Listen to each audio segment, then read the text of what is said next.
Olá pessoal, nessa aula a gente vai trabalhar sobre relações raciais no Brasil e o desenvolvimento da identidade negra.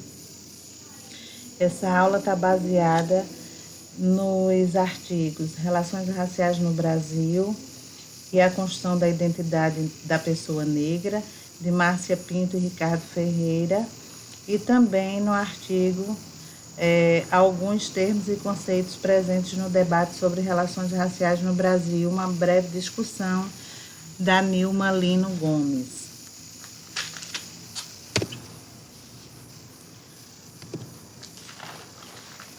Bom, a Europa, no século XV, era considerada o centro do mundo de uma divisão tricontinental, juntamente com a América e com a África.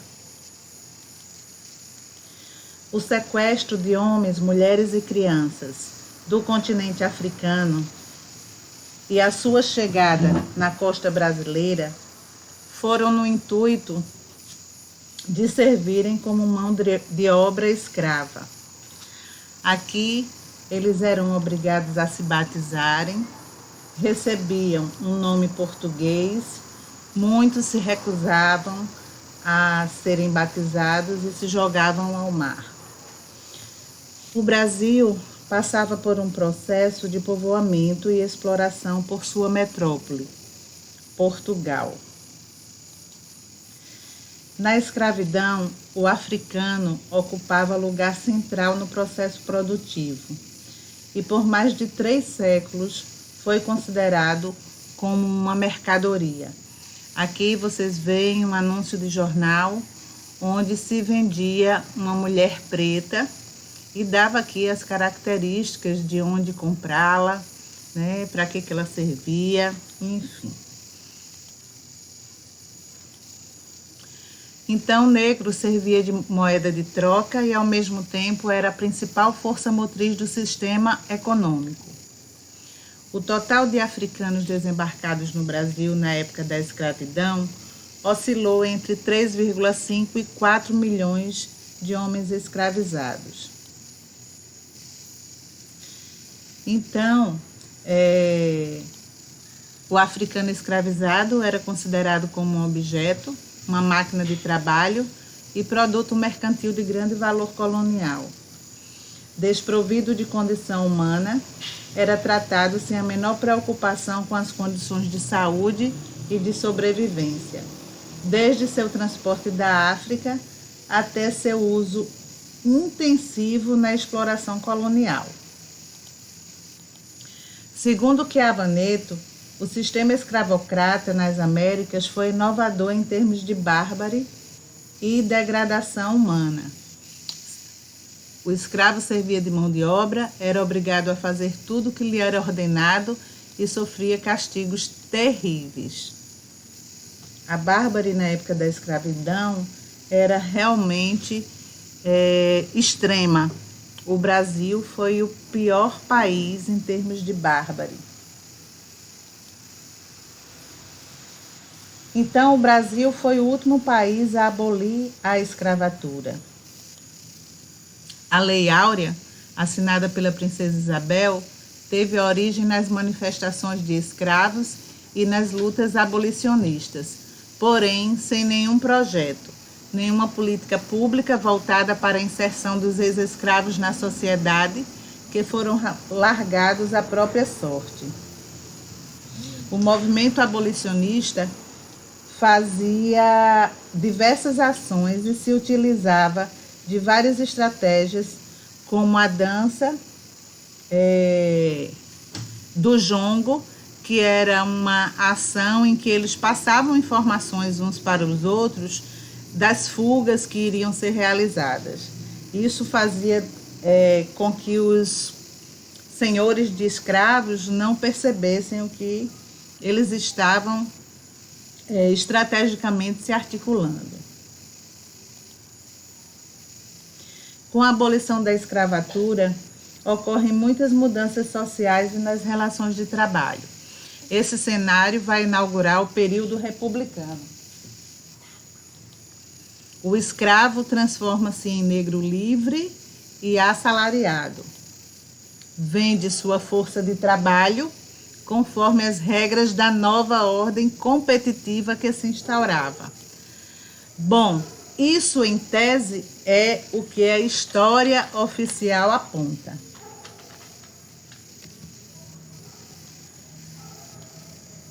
Esse grande contingente de pessoas, na verdade, se viu sem perspectivas de trabalho, de educação e de inclusão social, visto que a mão de obra europeia já estava presente. Então, nesse período, estava havendo a imigração de europeus para o Brasil. Entre a segunda metade do século XIX até meados do século XX, mais precisamente a década de 30, a sociedade brasileira foi fortemente influenciada por teorias racistas importadas da Europa. Essas teorias se pautavam pelas discussões acerca da origem da espécie humana. Segundo elas, as diferenças étnicas seriam fruto da superioridade ou da inferioridade de determinados grupos humanos sobre outros. Nesse sentido, muitos cientistas passaram a desenvolver argumentos que justificavam a inferioridade da população que não fosse de origem europeia. Então, o racismo se manteve e encontrou apoio nessas teorias que proclamavam a inferioridade racial do negro em relação ao branco e que viam nos mulatos a caracterização de uma nação doente, racial e socialmente.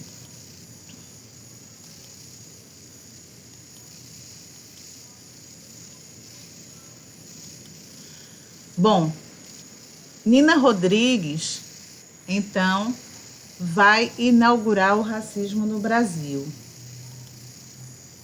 Ele desenvolve ideias relacionadas à crença na inferioridade e também numa suposta degenerescência física e mental dos negros e dos mestiços e a sua propensão ao crime.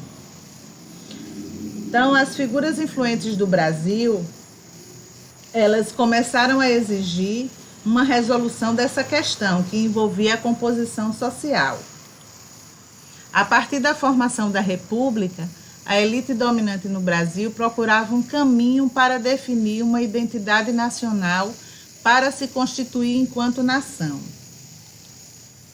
O Brasil já possuía alguns requisitos: o território e a língua herdada de seus colonizadores. No entanto, faltava-lhe uma identidade populacional.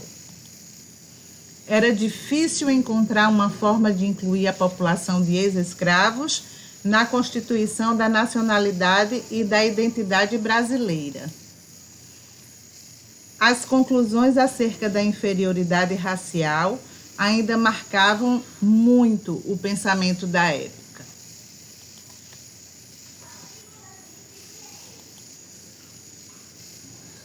Então, a solução foi elogiar a miscigenação. Surge, então, a tese de que a nação brasileira embranqueceria com o passar do tempo e a adoção de um sistema amplo de classificação. Essa figura é interessante, né? Mostra uma negra com um branco, um filho mais claro e alguém que parece ser a mãe dela, quer dizer, a avó da criança, está dando graças a Deus pelo embranquecimento. Veja como são cenas fortes que nós vivenciamos nesses tempos. A imigração fortalece a ocupação do mercado de trabalho pelo branco, que se sustentava nas ideias racistas de que o negro tinha menos preparo e menos capacidade do que o trabalhador branco. Né? Isso aí foi sustentado e respaldado pelas teorias científicas. Então surge o mito da democracia racial, no Brasil, inaugurado por Gilberto Freire, que vai publicar o livro Casa Grande e Senzala. Então, a partir disso, esse mito, né, essa ideia de que não havia desigualdade, que as relações raciais eram muito harmoniosas, vai ser amplamente divulgado por vários autores brasileiros. Entre eles, o sociólogo Gilberto Freire, com o livro Casa Grande e Senzala, como eu acabei de falar, e se destaca nesse período o processo de miscigenação como um fator positivo para se corrigir as distâncias sociais provenientes do sistema escravocrata. Né? Lembrem que o Brasil precisava se constituir como nação e precisava ser resolvido o problema do negro para fazer parte e se constituir como cidadão na nossa sociedade. Então, esse mito da democracia racial, ele exaltava a convivência harmoniosa entre os indivíduos de todas as camadas sociais e grupos étnicos, dissimulava as desigualdades e impediam os membros das comunidades não brancas de se conscientizarem acerca de suas características culturais. Não caçamos pretos no meio da rua a pauladas como nos Estados Unidos, mas fazemos o que talvez seja muito pior. A vida do preto brasileiro é toda tecida de humilhações. Nós tratamos com uma cordialidade que é o disfarce pusilânime de um desprezo que fermenta em nós dia e noite. Então, o racismo, em virtude da cor da pele e de características fenotípicas, será a marca principal para justificar o tratamento diferenciado para as pessoas negras.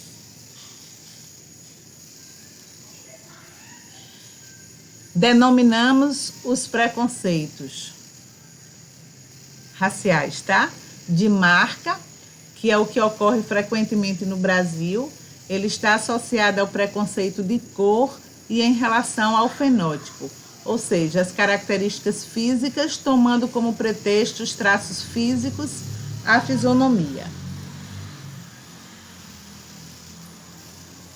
Mas tem também o preconceito de origem, mais comum nos Estados Unidos, define que o sujeito só precisa descender de algum grupo étnico para que sofra as consequências do preconceito, levando a algum tipo de exclusão. Então, essa criança aqui, mesmo tendo uma pele bem mais clara, ela vai descender de negros. Então, ele seria alvo de racismo. Então, o processo histórico, aliado ao mito da democracia racial, desenvolveu um racismo institucionalizado, né? Em que se nega a existência do racismo. Isso, claro, se tratando da nossa sociedade. Isso se dá por conta dos seus mecanismos subliminares, que encontram suporte na cordialidade, dando a impressão de que não há racismo no país, levando à conclusão de que não se deve adotar nenhum tipo de postura frente a tal situação.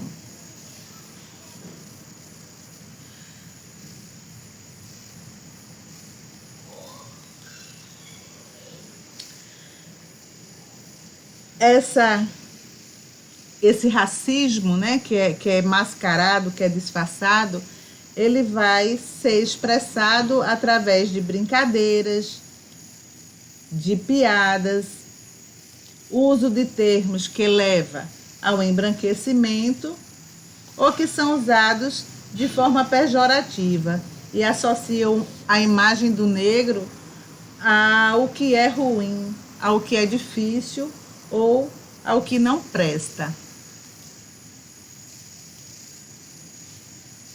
Então, como a pessoa negra se constitui no mundo como sujeito? A reflexão sobre a construção da identidade negra não pode prescindir da discussão sobre a identidade enquanto processo mais amplo, mais complexo, ou seja, a identidade de qualquer pessoa, seja de qualquer etnia ou raça. Esse processo possui dimensões pessoais e sociais que não podem ser separadas, pois estão interligadas e se constroem nas relações sociais, na vida social dos sujeitos.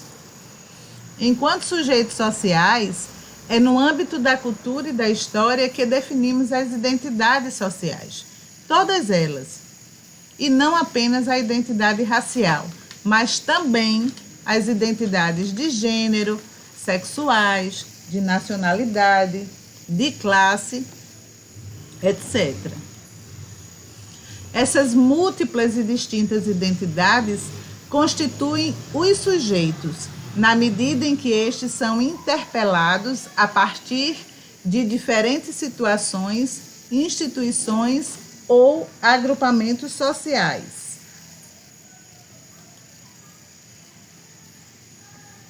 Reconhecer-se numa identidade supõe, portanto, responder afirmativamente a uma interpelação e estabelecer um sentido de pertencimento a um grupo social de referência.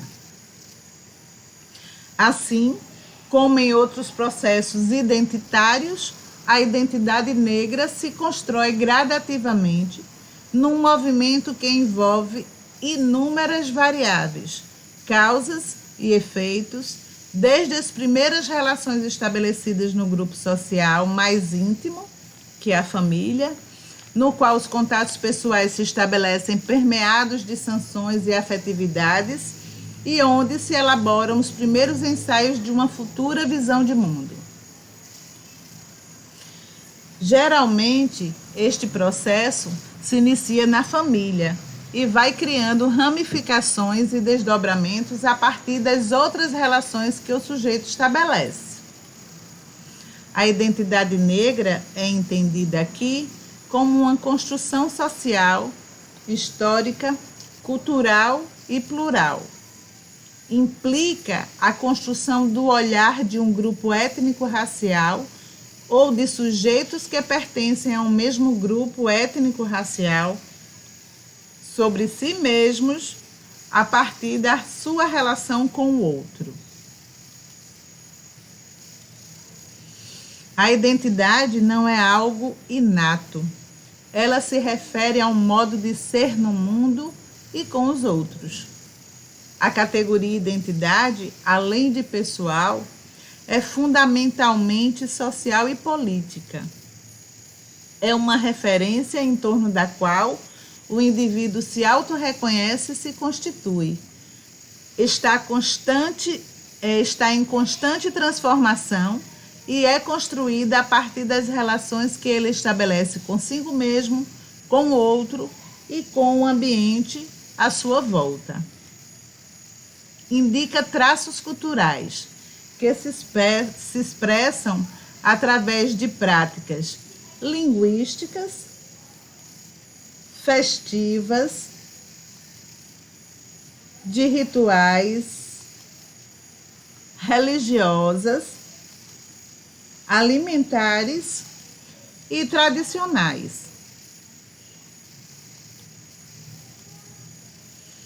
Ela envolve também os níveis sociopolítico e histórico em cada sociedade.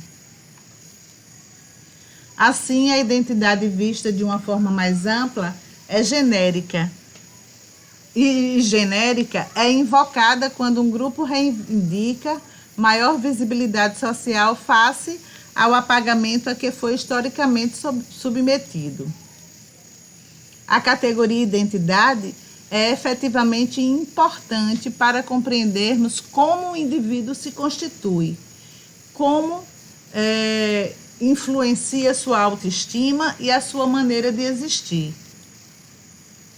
Nesse sentido, é fundamental para a compreensão da problemática da pessoa negra o conhecimento da maneira como ela desenvolve sua identidade, principalmente em contextos sociais adversos, nos quais é discriminada negativamente, e isso cotidianamente.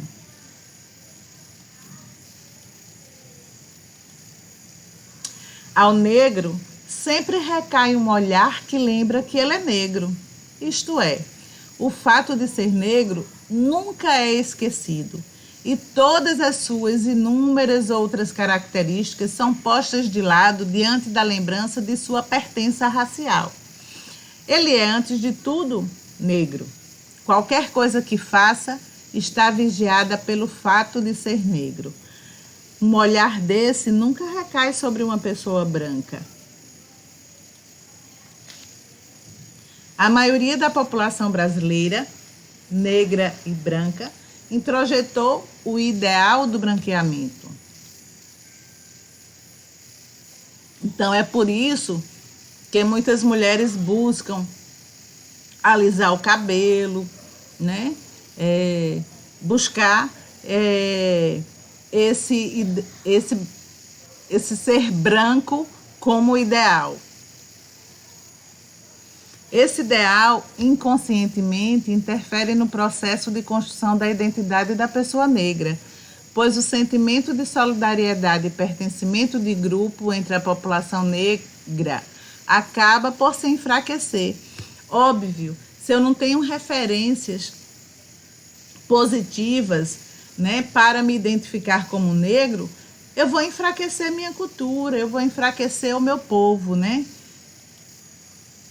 O ideal de branqueamento interfere também na formação da autoestima, pois os negros interiorizam os preconceitos contra eles projetados e desenvolvem sua conduta na assimilação dos valores culturais da esfera dominante branca.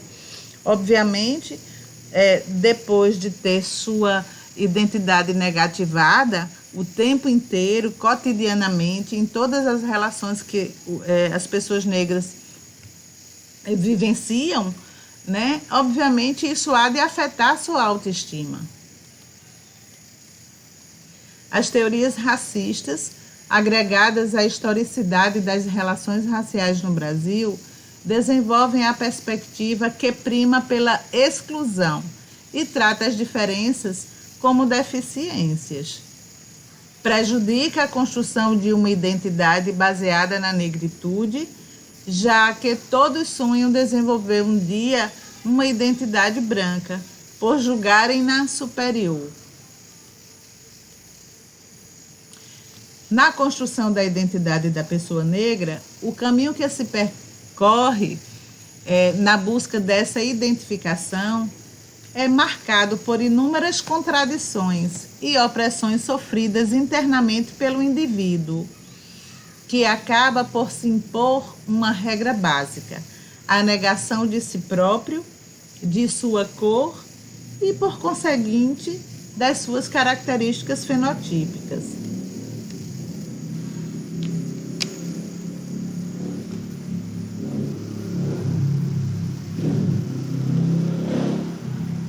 O negro nasce e sobrevive imerso numa ideologia de que o branco é o ideal a ser atingido e endossa a luta para realizar esse modelo. Em função do processo de desvalorização da pessoa negra, os afrodescendentes tendem a introjetar a visão dominante de mundo branco, vistos como superior.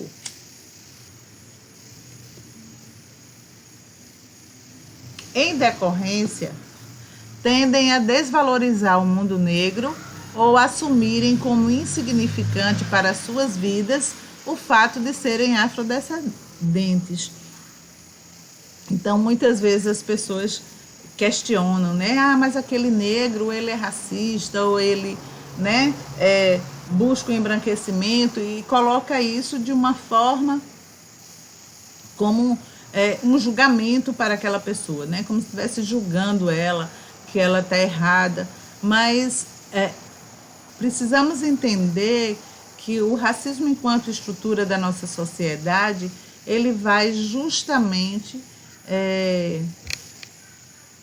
entrar na mente das pessoas, né, de um modo tão peculiar que muitas vezes a própria pessoa negra não se percebe reproduzindo a ordem social que é racista. Então, as relações raciais no Brasil, elas são atravessadas pelo racismo. E, assim sendo, estão presentes como sentidos generalizados na constituição histórica do gênero humano, né? Então, a gente se constitui enquanto pessoa, enquanto sujeitos, nesse processo, que é atravessado pelo racismo, né? Nessas relações que são atravessadas pelo racismo. Então, o racismo é uma construção que impacta a vida de todo mundo, seja negro, seja branco, né? A raiz dessas ações é a mesma sobre a qual todos são constituídos.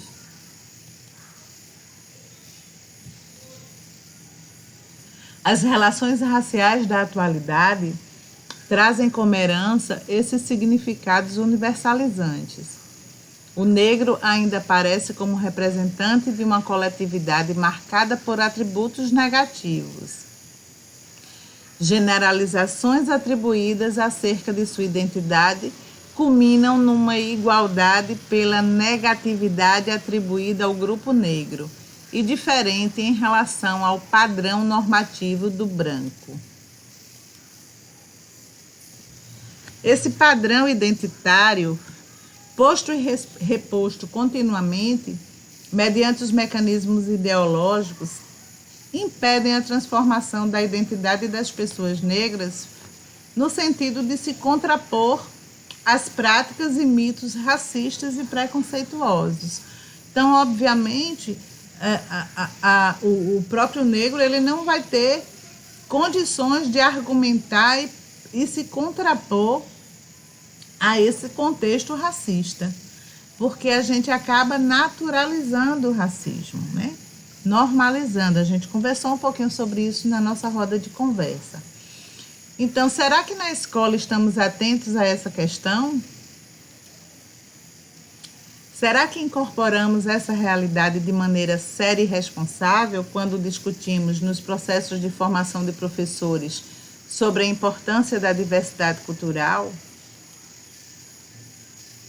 Essa é minha filha, né? E eu trouxe ela aqui para dizer que construir uma identidade negra positiva em uma sociedade historicamente que ensina aos negros, desde muito cedo, que para ser aceito é preciso negar-se a si mesmo, é um desafio enfrentado pelos negros e negras brasileiras todos os dias, né? A minha filha é negra, de pele cor preta, né? E sofre cotidianamente racismo, né?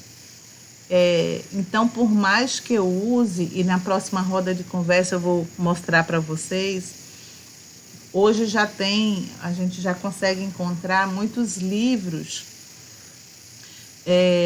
que a gente pode fortalecer a identidade negra positiva, né, de uma criança negra. Livros que falam do cabelo, livros que falam da cor da pele, mas fazer esse trabalho diário em casa é extremamente importante, mas também muito desgastante, porque lá fora ela se depara com tudo que é contrário ao trabalho que a gente faz para fortalecer a identidade, né?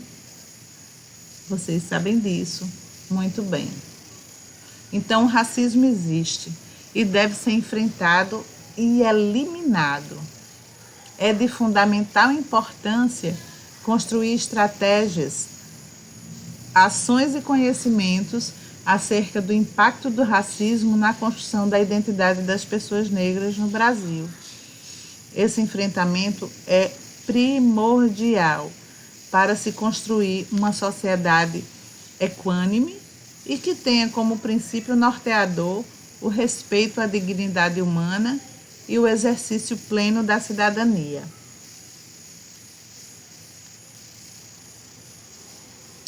Enquanto a cor da pele for mais importante que o brilho dos olhos, haverá guerra. A gente não pode fechar os olhos e fazer de conta que o racismo não existe. A gente precisa lutar. A gente precisa fazer alguma coisa, nem que seja pequena, né? Com as pessoas que estão próximas a gente. A gente precisa se incomodar com o racismo. A gente precisa estranhar a desigualdade. E a gente precisa começar a discutir, a falar e a lutar por um mundo mais justo, mais igualitário. É isso.